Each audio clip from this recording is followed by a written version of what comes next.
Welcome everyone in law आसान with Aditya. आज मेरा मन आपको थोड़ा धमाल के तरीके से पढ़ाने का मन कर रहा है। आप पीछे देख रहे होंगे कि मैंने धमाल के सीन्स लिए हैं। सबने ये मूवी देखी होगी। मूवी का क्रक्स क्या है कि हर कोई गोवा पहुंचना चाह रहा होता है अलग अलग तरीकों से। कोई जा रहा होता है बाइक ट्रक से, ठीक है, कोई जा रहा होता है प्लेन से। बड़े फनी इंसिडेंट्स आते हैं, लेकिन अल्टीमेटली सबको पहुंचना कहां पर होता है? गोवा के अंदर। अब मैं आपको ये कहता हूं कि कॉग्निजेंस की जो आज क्लास है वो आप इस तरीके से देखिए कि कॉग्निजेंस जब कोर्ट लेती है तो वो अलग अलग तरीकों से लेती है, या फिर मैं इसको दूसरे शब्दों में कहूं कि कॉग्निजेंस लिया तो एक तरीके से जाता है कोर्ट के थ्रू, लेकिन उसको लेने के मेथड्स अलग अलग हैं। तो इसलिए मैंने आपको एक एग्जांपल दिया है आज कि गोवा पहुंचना है अल्टीमेटली। वो गोवा क्या है? कॉग्निजेंस। और उसको पहुंचने के जो रास्ते हैं वो मैं आज आपके साथ डिस्कस करने वाला हूं। देखिए, कॉग्निजेंस, यहां पर मैंने वर्ड लिखा है कॉग्निजेंस। कॉग्निजेंस अगर मैं हिंदी में बोलूं तो उसको कहते हैं संज्ञान, और लेमन लैंग्वेज के अंदर मैंने दो वर्ड्स लिखे हैं, नोटिस और नॉलेज। देखिए, हमेशा याद रखिएगा कि जब भी एक मैटर कोर्ट के अंदर आता है, कोर्ट जब उस मैटर को जानती है, नॉलेज में लेती है, उस वर्ड को कहते हैं कॉग्निजेंस। पुलिस का इन्वेस्टिगेशन का रोल होता है, विक्टिम का रोल होता है कंप्लेंट लिखाने का, कोर्ट का रोल होता है ट्रायल करने का। ठीक है, अब कोर्ट ट्रायल कैसे करेगी? कोर्ट के पास ट्रायल करने के लिए पहले मैटर आना तो चाहिए, कोर्ट की नॉलेज में तो आना चाहिए। तो वो जो वर्ड है नॉलेज, पता चलना कि हाँ एक ऐसे ऐसे ऑफेंस कमिट हुआ है, उसे कहते हैं कॉग्निजेंस। अब एक जुडिशियल मजिस्ट्रेट साहब हर एरिया के अंदर तो नहीं जाएंगे कि आज कौन सा क्राइम कमिट हुआ, आज कौन सा क्राइम कमिट हुआ। जब भी क्राइम की रिपोर्ट उनके पास लेके जाई जाएगी, क्राइम के जो भी इंफॉर्मेशन है जो उनके पास लेके जाएंगे, और जब वो उस क्राइम को देखेंगे, अच्छा ये क्राइम आज कमिट हुआ है, तो उसे क्या बोलेंगे कि उन्होंने कॉग्निजेंस ले लिया।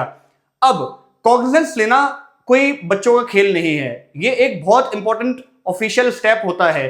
तो वही ऑफिशियल स्टेप्स, वही जो इंपॉर्टेंट स्टेप्स होते हैं, मैं आज आपके सामने डिस्कस करने जा रहा हूं। देखिए, वर्ड कॉग्निजेंस कहां पर लिखा हुआ है? बीएनएसएस के सेक्शन नंबर 210 के अंदर लिखा हुआ है। पहले ये सीआरपीसी के अंदर सेक्शन 190 के अंदर था। जैसा कि अब बीएनएसएस आ चुका है, तो अब कॉग्निजेंस का कहां से पता चलता है? 210 से पता लगता है। चैप्टर क्या है? चैप्टर नंबर है 15, और एक लाइन लिखी हुई है, टाइटल लिखा हुआ है, condition requisite for initiation of proceedings. यानी कि कॉग्निजेंस किस चीज के लिए जरूरी है? प्रोसीडिंग्स को इनिशिएट करने के लिए जरूरी है।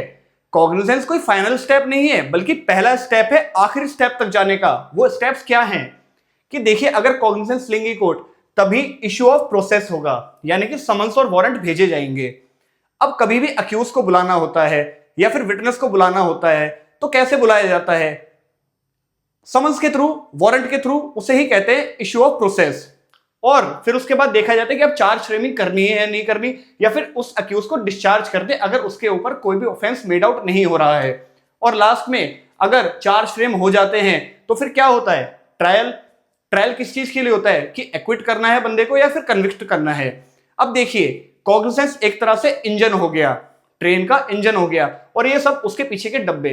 इसका मतलब कॉग्निजेंस वर्ड बेहद जरूरी है, क्योंकि अगर कॉग्निजेंस ही नहीं लेंगी तो फिर कोर्ट इश्यू ऑफ प्रोसेस कैसे करेगा, चार्ज फ्रेमिंग कैसे करेगा, डिस्चार्ज कैसे करेगा, या फिर ट्रायल कैसे करेगा।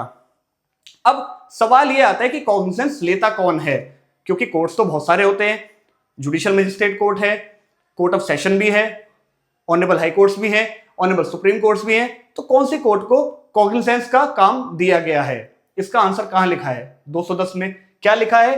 Cognizance by judicial magistrate. इसका मतलब क्या है? जब भी एक केस आएगा, सबसे पहले किसको पता चलेगा? जुडिशियल मजिस्ट्रेट को। हमेशा याद रखिएगा कि कॉग्निजेंस ट्रायल के बराबर नहीं होता, यानी कि cognizance does not amount to trial. ऐसा भी हो सकता है कि कॉग्निजेंस किसी एक जुडिशियल मजिस्ट्रेट ने लिया, लेकिन ट्रायल कौन कर रहा है? कोर्ट ऑफ सेशन कर रहा है। तो कॉग्निजेंस किसने लिया सबसे पहले? जुडिशियल मजिस्ट्रेट ने। क्या फॉर्मेलिटीज पूरी करनी होती है वो मैं आपको बताता हूं। देखिए, लेकिन ऐसा भी नहीं है कि कोर्ट ऑफ सेशन कभी कॉग्निजेंस नहीं ले सकता। कोर्ट ऑफ सेशन कब कॉग्निजेंस लेता है? जब जुडिशियल मजिस्ट्रेट केस को कोर्ट ऑफ सेशन के पास कमिट करते हैं, यानी कि जब अक्यूज को बुलाया, उसको डॉक्यूमेंट्स दिए, उसको चार्जशीट पकड़ाई और भेज दिया कोर्ट ऑफ सेशन के अंदर कि आप जाइए, अब आपका जो ट्रायल होगा वो कोर्ट ऑफ सेशन के अंदर होगा। तो एक तरह से अब कोर्ट ऑफ सेशन को पता चल गया कि अच्छा ये ऑफेंस कमिट हुआ है और मुझे इसका ट्रायल करना है। For example trial of murder, not tried bye judicial magistrate, only tried bye home, court of session. लेकिन कॉग्निजेंस किसने लिया? जुडिशियल मजिस्ट्रेट ने लिया। केस ट्रांसफर करा कोर्ट ऑफ सेशन को, उस ट्रांसफर करने को क्या कहते हैं? कमिटल। अच्छा, एक एक्सेप्शन है जहां पे court of session directly cognizance ले सकते हैं। कब? सेक्शन 358 या फिर सेक्शन 319 ऑफ द सीआरपीसी, जिसे हम एडिशनल प्रोसिक्यूशन के नाम से जानते हैं। इसका मतलब क्या होता है additional prosecution?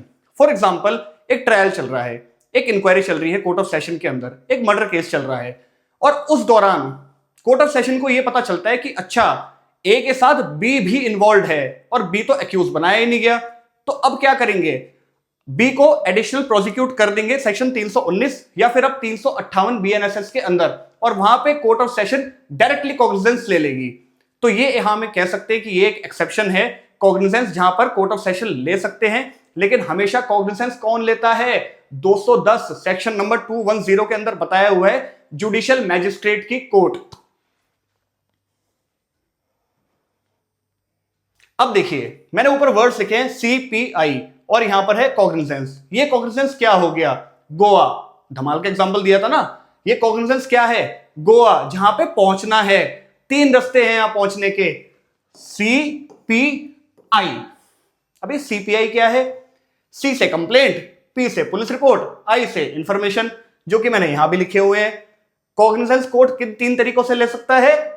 Complaint, police report या फिर इंफॉर्मेशन, जिसे हम सुओ मोटो के नाम से भी जानते हैं। इसका मतलब क्या है कि मजिस्ट्रेट अपनी खुद की इंफॉर्मेशन के बेसिस पर कॉग्निजेंस ले सकते हैं। अब देखिए ये 3 अगर वर्ड्स आपको समझ में आ गए, अगर आपको कॉग्निजेंस समझ में आ गया, इसका मतलब आपका आधा बीएनएसएस या आधा सीआरपीसी बहुत अच्छे से आपने समझ लिया। तो आइए, एक केस है RR Chari versus state of UP. इसके अंदर कहा गया कि there shall be an application of judicial mind. देखिए मैंने आपको फिर से बताता हूं मैं आपको कि कॉग्निजेंस लेना कोई कैजुअल अप्रोच नहीं है, क्योंकि अगर आपने एक बार कॉग्निजेंस ले लिया, इसका मतलब आप समन्स भी इशू करेंगे, आप वारंट भी इशू करेंगे, अक्यूज अरेस्ट भी होगा, चार्ज फ्रेमिंग भी होगी, ट्रायल भी होगा, और अल्टीमेटली क्या होगा?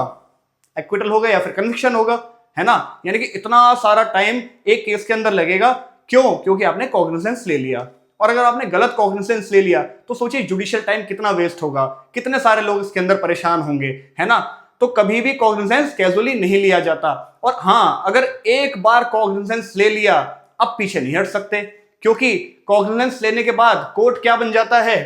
फंक्टस ऑफिशियो, यानी कि recalling of cognizance not possible. ऐसा नहीं है कि जज साहब ने कह दिया कि मैंने कॉग्निजेंस ले लिया, बाद में वो उनका मन चेंज हो गया कि यार नहीं, मैं अब अपने कॉग्निजेंस के स्टेप को ना वापस लेता हूं। वापस लेना पॉसिबल नहीं है, इसलिए कॉग्निजेंस हमेशा बहुत सोच समझ के लिया जाने वाला स्टेप है। तो देखिए, जब भी अब कंप्लेंट फाइल होती है, पहला तरीका कंप्लेंट। देखिए कंप्लेंट का मतलब यह है कि कंप्लेनेंट जो है, जिसके खिलाफ ऑफेंस कमिट हुआ है, वो क्या करेगा? वो सीधा जाएगा जुडिशियल मजिस्ट्रेट साहब के पास। अब वो पुलिस के पास नहीं गया सबसे पहले, ना यहां पर एफआईआर होगी कभी भी, वो सीधा जाता है पुलिस वाले मजिस्ट्रेट साहब के पास और जाके बोलते हैं मजिस्ट्रेट साहब ऐसे ऐसे एक ऑफेंस कमिट हुआ है, आप प्लीज इसका कॉग्निजेंस लीजिए। अब मजिस्ट्रेट साहब कंप्लेंट को पढ़ेंगे, पढ़ने के बाद अगर वो आगे के स्टेप्स लेते हैं तब तो उसे बोलेंगे हम कॉग्निजेंस। लेकिन अगर उन्होंने कंप्लेंट पढ़ के ये पाया कि नहीं, इस कंप्लेंट के अंदर कोई दम नहीं है बल्कि ये फॉल्स एलिगेशन है, वो कर देंगे उसको डिसमिस। इसका मतलब कॉग्निजेंस नहीं लिया। अब वो कौन से स्टेप्स हैं जिससे हमें पता लगता है कि कंप्लेंट के ऊपर कॉग्निजेंस ले लिया? क्योंकि महज कंप्लेंट को पढ़ना कॉग्निजेंस नहीं होता, ठीक है। तो वो स्टेप क्या हैं? Section 223, please open your बेरेक्ट, I request you all. आप सेक्शन 223 खोलेंगे बीएनएसएस का, वहां पर एक वर्ड लिखा होगा that complainant and witness will be examined by the magistrate on oath. तो जैसे ही एग्जामिनेशन कर लिया ओथ के ऊपर, तो अब मजिस्ट्रेट साहब ने कॉग्निजेंस ले लिया। अब जैसे कॉग्निजेंस ले लिया, इसका मतलब क्या है? उनको लगा कि हाँ कंप्लेंट के अंदर दम है, अब अक्यूज को बुलाया जाए। अब अक्यूज को बुलाते हैं और अब चार्ज फ्रेमिंग करते हैं, डिस्चार्ज करते हैं या जो भी करते हैं, लेकिन हाँ बुलाया तो जाना चाहिए। प्राइमा फेसाई केस तो है, तो यानी कि प्राइमा फेसाई केस पता लग जाने का मतलब क्या है कि जज साहब ने कॉग्निजेंस ले लिया है, ठीक है। देखिए बीएनएसएस के अंदर डायरेक्ट कंप्लेंट बिफोर मजिस्ट्रेट जाती है, पुलिस के पास नहीं जा रहे, एफआईआर यहां पर नहीं होगी। और the moment judicial magistrate examines the complainant and witness, दोनों को एग्जामिन करा जाएगा, कंप्लेनेंट भी और विटनेसेस को भी, कॉग्निजेंस इज टेकन। अच्छा, ये जो एग्जामिनेशन ओथ के ऊपर है, डोंट कंफ्यूज कि अभी ट्रायल स्टार्ट हो गया है, क्योंकि ट्रायल अल्टीमेटली कब स्टार्ट होता है? जब चार्ज फ्रेम होता है। जब चार्ज फ्रेम हो जाते हैं तब उसके बाद ट्रायल स्टार्ट होता है। लेकिन चार्ज तक पहुंचने के लिए अक्यूज को बुलाया जाना भी तो जरूरी है, क्योंकि चार्ज पे क्या होती है? हियरिंग। अगर चार्ज पे हियरिंग करके ये पता चला कि अक्यूज ने तो ऑफेंस कमिट ही नहीं करा, तो फिर क्या करेंगे? उसको डिस्चार्ज कर देंगे। डिस्चार्ज का मतलब क्या है? कि ट्रायल कभी शुरू ही नहीं हुआ। लेकिन ये पता लगाने के लिए भी क्या जरूरी है? कॉग्निजेंस, यानी कि गोवा तो जाना ही पड़ेगा। अब चाहे किसी भी रास्ते से जाओ, गोवा तो जाना पड़ेगा, कॉग्निजेंस तो लेना ही पड़ेगा, ये देखने के लिए कि हम ट्रायल चलाएं या ना चलाएं। ठीक है, तो ये था कंप्लेंट का प्रोसीजर, जो कि मैं आगे भी डिस्कस करूंगा आपके साथ इलेबोरेटली। लेकिन अभी मुझे आपको यह बताना है कि कॉग्निजेंस कैसे कैसे लिया जाता है।